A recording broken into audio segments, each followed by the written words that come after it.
नमस्कार, हर हर महादेव। कैसे हैं आप लोग? तो भाई आज हमारा ना YouTube चैनल का ना वाचिंग बहुत कम जा रहा है, बहुत कम। प्लीज़ आप लोग सपोर्ट करें और हमारे चैनल को ज़्यादा से ज़्यादा शेयर सब्सक्राइब करें। हर हर महादेव। बोलना तो बहुत कुछ है, लेकिन वही बात है कि अगर बोल दूँ तो बुरा लग जाएगा। दोस्तों,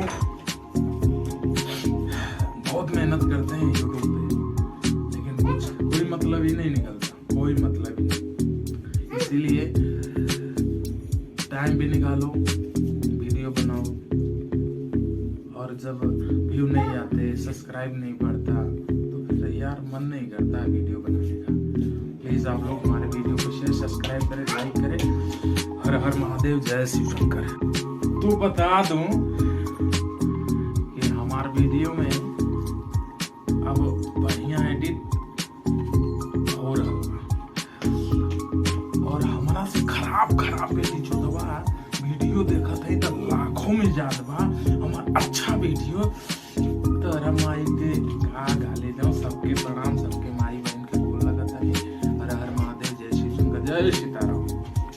हर हर महादेव। लाइक करो, सब्सक्राइब करो।